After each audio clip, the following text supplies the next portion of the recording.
In 1944, at the peak of World War II, the German U-boats, their submarines, were sinking dozens, if not hundreds, of our supply ships that were traveling across the Atlantic Ocean. And not only that, we're losing troop carriers and losing American lives because of the U-boats, their submarines. And so our Department of Defense went to an engineer, an entrepreneur by the name of Howard Hughes, and they said, Howard, can you build us a cargo plane? Something that's like a cargo ship, but that can fly over the oceans, over the U-boats. And Hughes, of course, if you know him, he says, yes, I can. And so he starts building this enormous plane, the biggest plane that anyone had ever seen. And he designs it, the wingspan is 320 feet across. That's more than a football field. And the thing is big enough to carry 150,000 pounds. 750 soldiers can fit inside. They could even park 2 tanks in there. This is in one airplane. The thing is, though, it took him so long to build it. Now it's 2-3 years in. He's not done yet. The war ends, and they don't need the plane, and so the government cancels the contract.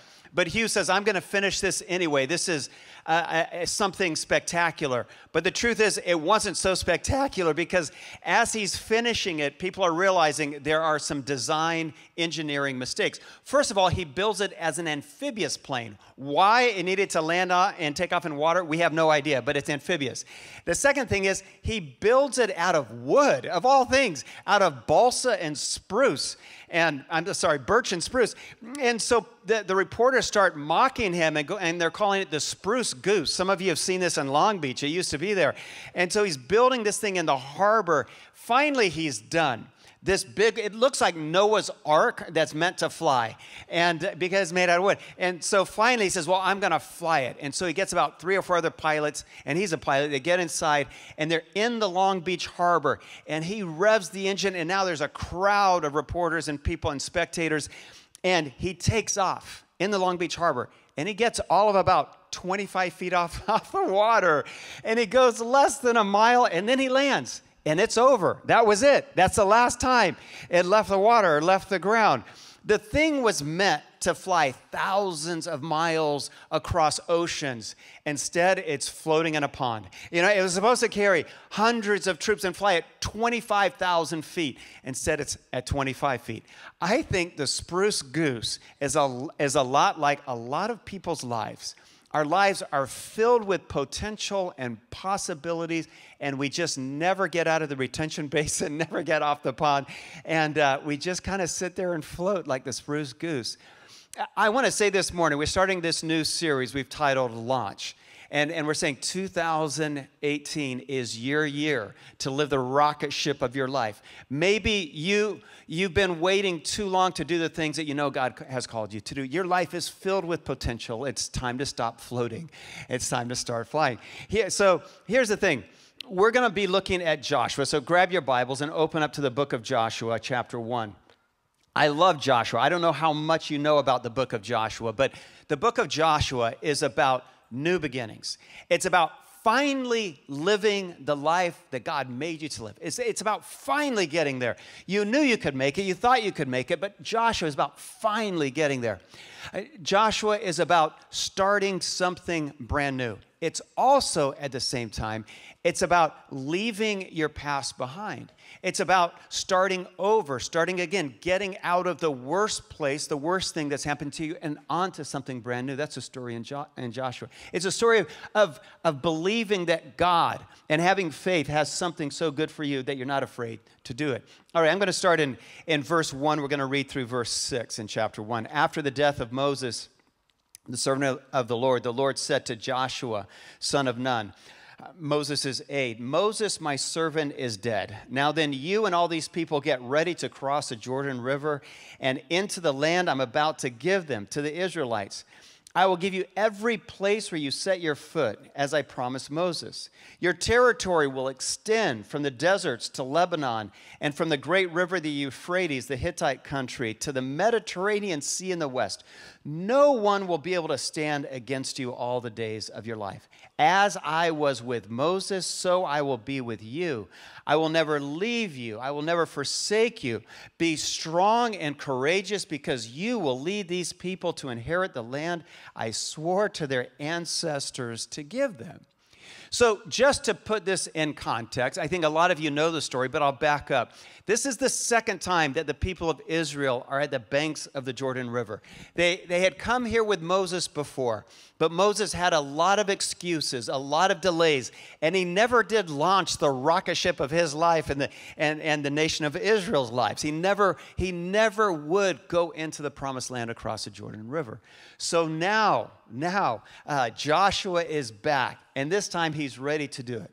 And I want to start with this question as we look at this.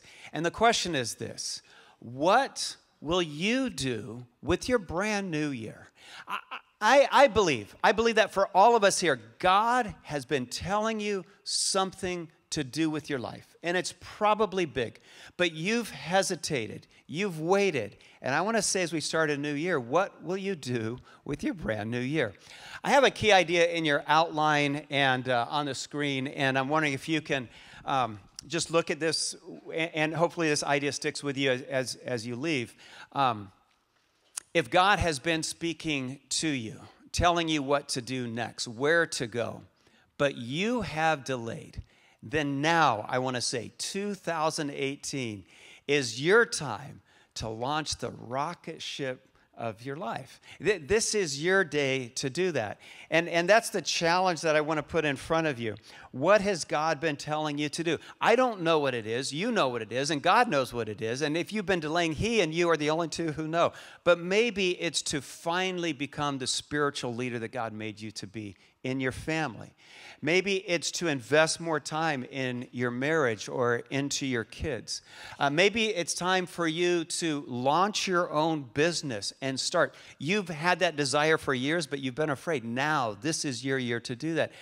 Maybe you're an entrepreneur and you want to start a nonprofit. Maybe this is your time to do that. Or maybe this is your year to start teaching and to start leading, or to start leading in your workplace. I don't know what it is, but you do. I'm using the word launch. We're using it through this series in Joshua because I think launch is like a divine word. Because launch is a symbol of all the possibilities that God has for your life.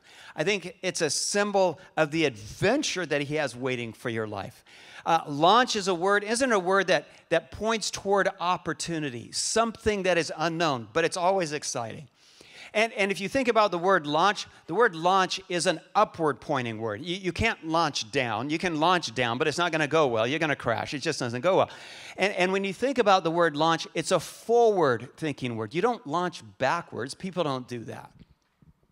The trouble is, many of us have heard God telling you to do something with your life, but you haven't launched yet because something is holding you back. I don't think God ever points our lives backwards into the past, but we do.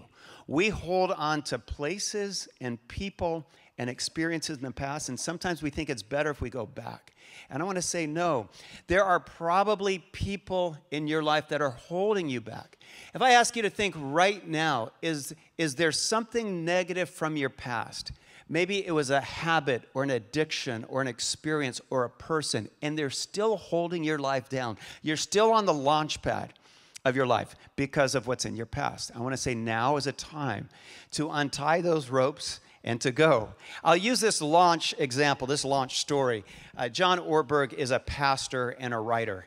And John Ortberg talks about a time when a friend of his had just received his pilot's license, single-engine prop plane license, and said, would you want to go fly with me?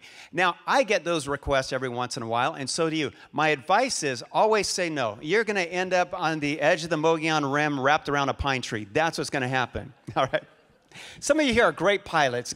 Bless you, all right? I'm sure you're good. Anyway, so John gets in the plane with his friend, brand new pilot, and the guy gets in, and he's learned how to go through his checklist. So John Orberg says he's going through the checklist, fuel, checking the gauges, altimeter, I don't know what you check, tire pressure, and it's all good. And then he radios into the tower. He goes, I'm already gone through my checklist, and the tower says, you are cleared for takeoff. Now, John says, as he's going through the checklist, he had noticed that on each wing there was a rope tying the plane down to the asphalt. And he thought, okay, now the tower has cleared us. As now the guy's revving the engines, I'm sure those ropes will do something like automatically retract into the wings. I'm sure, we're pastors, we're not pilots. And so he's just thinking that's what's going to happen next. The guy revs the plane. It doesn't go anywhere. And so he looks down at his gauges. He looks at his checklist. It's all checked. He revs it again. The plane's not going anywhere. And John's going, oh, this, it's going to happen soon. Those will retract and we'll be out of here.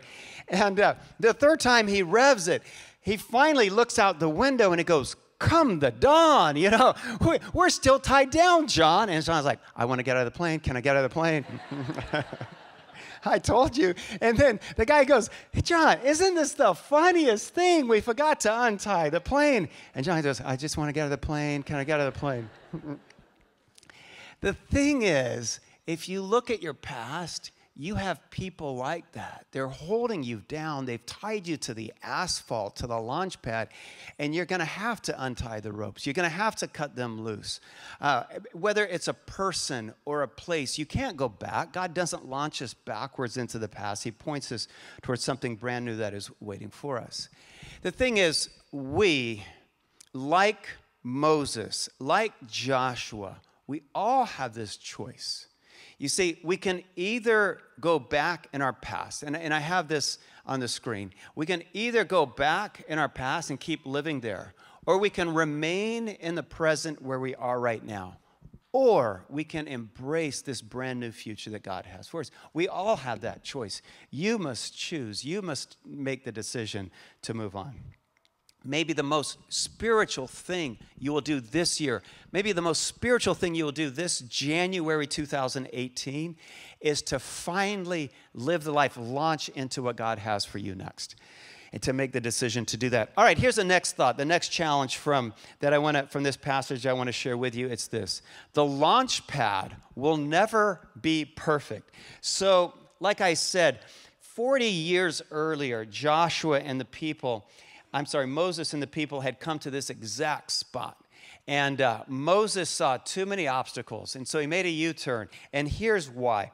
He said things weren't perfect. Things need to be a little bit easier. The conditions need to be a little more perfect, and then we might do it. So here's why. This is Numbers chapter 13. Look in your Bibles, verse 27. This is what the spies, he had sent spies into Canaan, reported to Moses. We went to the land where you sent us. It really is a land flowing with milk and honey. But the people who live there are strong, and the cities have walls, and they are very large. And we even saw the descendants of Anak there. These are giants. We can't attack these people. They're too strong for us. All the people we saw are very tall. This is verse 32. We saw Nephilim there, the descendants of Anak, the giants. We felt as small as grasshoppers, and that's how we must have looked to them. And so Moses listens to this, and he agrees, yeah, the conditions aren't perfect. We'll just stay in the desert a little longer. We'll just sit on the launch pad. And Joshua, even when he comes to the river, he could have looked at it and go, God, hey, this isn't right. It's flood stage. We're going to drown trying to get across here. How about we just delay and we come back in the summer when the spring rains have stopped and the river has gone down? Or he could have said, hey, there's still giants in the land. There's still the people of Anak there. How about, God, you send in something like the virus that has spread through Arizona, H1N1, or whatever it's been this winter. Send that in. And as people are in urgent care, then we're going to come in and attack, and nobody be ready for that. Go throw us a bone. Help us out. But he doesn't. He says, we're ready to go. Things may not be perfect, but we're going anyway. I think most of us, we know in our soul, we feel in our heart that God wants us to do something good, big with our lives, new. But sometimes we have excuses. We say things aren't just right. People say things like, I see walls and I see giants, so I'm going to wait a while. I hear people say things like, well, maybe I don't have the right experience, or I don't have the right education. Or some people will say, well, somebody quit on me. I can't do this by myself. Yes, you can. Some of you will say, well, I don't have enough money. Some people say that. Money's the lamest excuse. People say that all the time. Money has nothing to do with what God wants to do with your life. So stop using that as an excuse. I think there's two great mistakes that we can make in life, that you can make with your life. And it's this. The first one is not starting. The second one is not finishing. How many times have we looked at something that we knew we were meant to do and we just couldn't get started? We all have good intentions, but good intentions are hollow. What you're meant to do, you have to do it today. Even if you start doing it small, maybe you want to be a great runner. Can I suggest this? Start jogging. Just do that. Take a walk. Start with that. But you got to start somewhere. Maybe you want to play in a band, lead a band like Josh. Then go buy the guitar. Some of you are entrepreneurs. You want to start a business or a nonprofit. Then build the website. You can do it on Squarespace or Wix. It's free, and you're smart enough. I know you can. But the thing is, we have all of these excuses, and usually the excuses are rooted in fear. And we let our fear of failure be the reason that we don't. We keep saying it's not perfect. There's giants and walls, and we're all going to die. So God answers this. He preemptively answers this. Look at John. Go back to our text, Joshua 1, verse 9. He says, be strong and courageous. Then underline this. Do not be afraid. He says this, do not be afraid in chapter 1, chapter 2, chapter 3, chapter 4. He keeps saying that. Do not be discouraged, because the Lord your God will be with you wherever you go. So I just want to encourage you this morning to stop listening to the lie that you are not smart enough or rich enough or you don't have enough. And don't let fear ruin your future. I said there's two great mistakes we can make: not starting and not finishing. You see, when you look at this story of Joshua and the people of Israel and Moses was a great starter, wasn't he? He came out of the gates red hot. Got him out of Egypt, got him out of slavery, crossed a sea. Are you kidding me? He's on it. But then he was not a fourth quarter player. He was the Atlanta Hawks, okay, of the Middle East. That's who he was. He couldn't finish the game. And so he dies. He dies because of it, right on the edge, right on the banks of the Jordan River. And I don't know about you, but a lot of times we start something and then it gets a little frightening and we quit before we even fail. You gave up before you even had a chance to fail.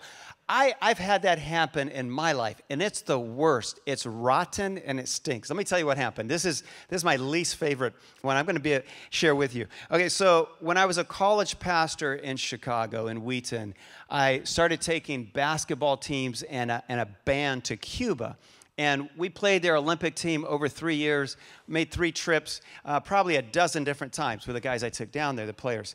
And the third trip, I'm about to leave. It's my last day in Cuba, and the president of the Cuban Basketball Federation, I had gotten to know him pretty well. He had our team in his mother's house, and he says, hey, now it's your turn to host my team in Chicago.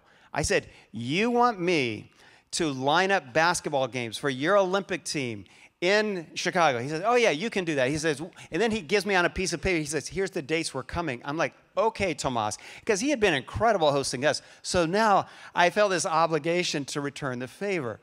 So here's the thing. I go back to Chicago. I am by no means an international sports booking agent. That's not who I am. I'm a college pastor, but I thought, I'm going to give this a shot anyway. I told Thomas I would. So I wrote about 20 letters to colleges all over the Midwest.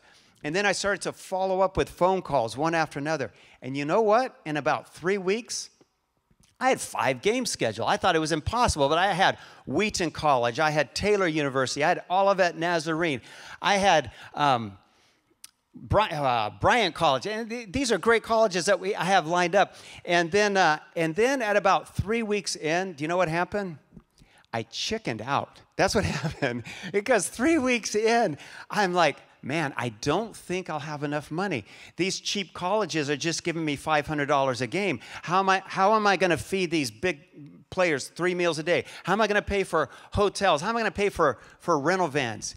And I chickened out, so I picked up the phone. I already had 5 games scheduled, but I picked up the phone, I called Tomas, and I said, hey, Tomas, it's not working out. Sorry, it's just not going to work out. And he was like, what, are you kidding me? And then I had to send letters of shame to these coaches and say, I'm canceling the game that I promised with you. And they're all angry with me, calling and yelling at me on the phone. And not because I was failing. Do you know what happened? I just quit. I quit before I even started. And I think I'm going to put this up on the screen because I think there's a life lesson here. I wonder how many times we think we have failed, but really what actually happened is you just quit.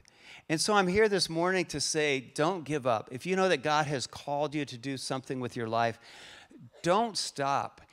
Any new thing, any great thing that you do, especially in the name of God, it's going to be hard. It's going to be difficult. You're going to feel inadequate. You're going to want to quit and give up. But I want to say, stick with it. Maybe that's the most spiritual thing you can do. Here's what I want to look at next. In verse 7, I want to say this: launch at full throttle.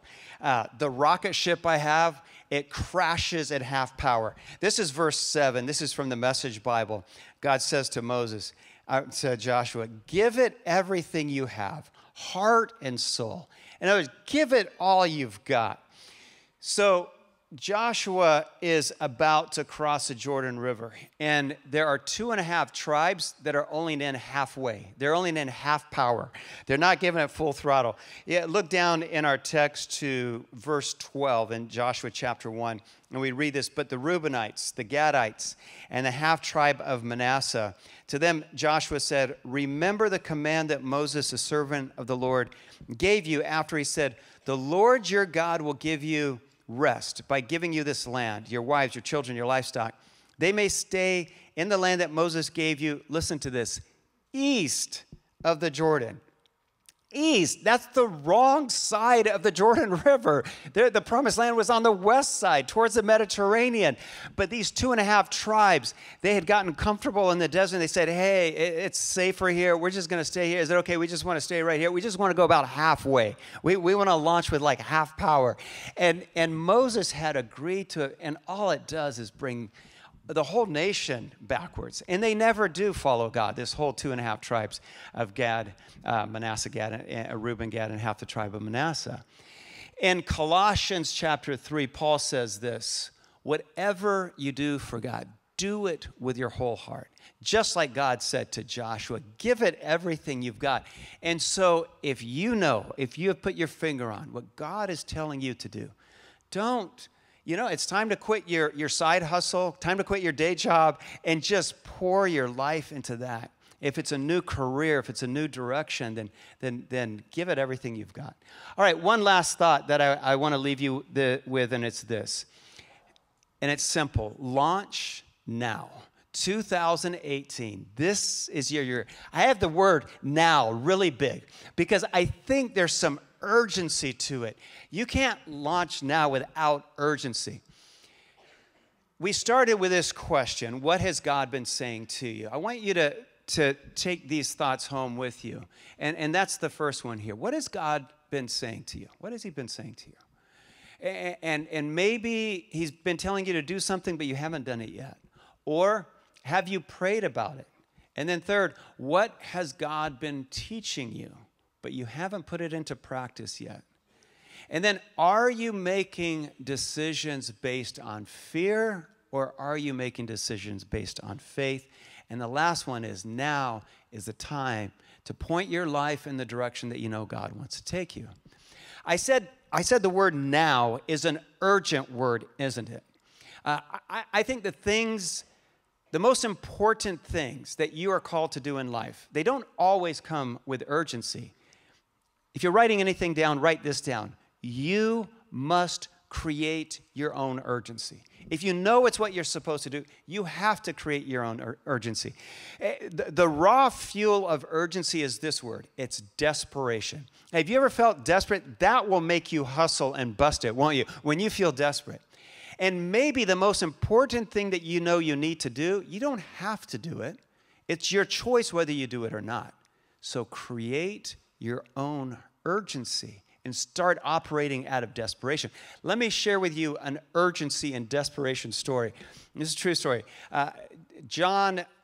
There's a college student by the name of, not John, Fred Barley. Fred Barley lives in Georgia. He's 19 years old. And last year, Fred Barley was accepted to Gordon State University. And he was a biology major, is what he registered as.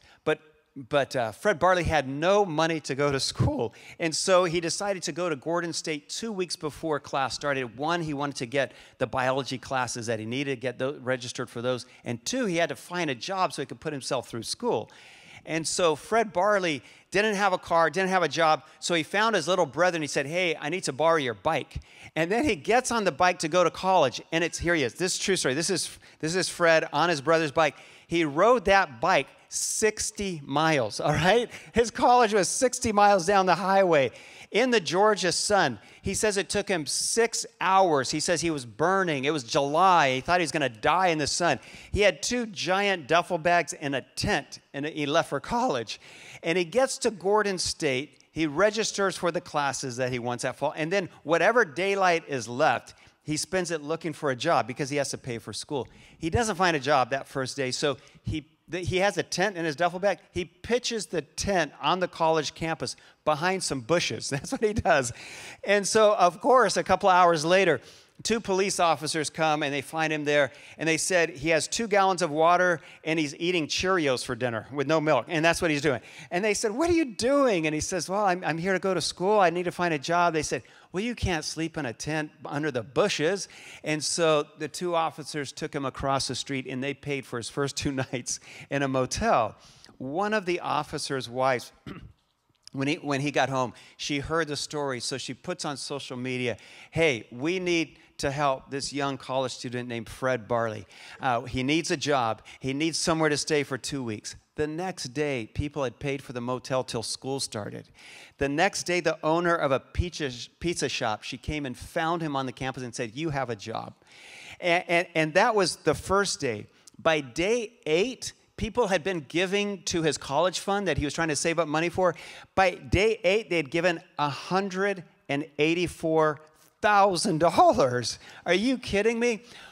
And so now he's doing brilliant, and he's a manager at the pizza shop. But why did this all happen? Because he was desperate. He created his own urgency. Fred Barley could have stayed at home on the couch and go, oh, I have a car, I can't make it to school, or I'm going to try to save up for 3 more years. No, Fred Barley gets on a bicycle with 20-inch rims and rides it for 60 miles because he's desperate, and there's some urgency that he's created, nobody else. That's your decision. That's your choice every day. And I want to say now, 2018 is your year to launch the rocket ship of your life, the life that you know God has waiting for you. This is your year to start to flourish and start to thrive. And so I'll just end with this question that we started with. What will you do with your brand new year? I have some words on the screen. It's a piece that I shared with you a while ago, but I've changed the words. I've rewritten it, and I want us to read it together. So would you stand? You got to stand. You're going to read better standing up. At least that's what my mother told me. And so we're going to read this out loud together. It's going to go sideways on us, okay? It's not going to go well, but let's try to do it, all right? So we're going to start with the first line. You ready? This is the beginning of a new year. God has given me this year to use as I will. I can waste this year or use it for good. What I do with this year is important because I'm exchanging a year of my life for it. When next year comes, this year will be gone forever, leaving in its place something I traded for it. I want it to be gain, not loss, good, not evil, success, not failure, in order that I never regret the price I paid for this year. Because what I do with this year matters for eternity. May God bless your year.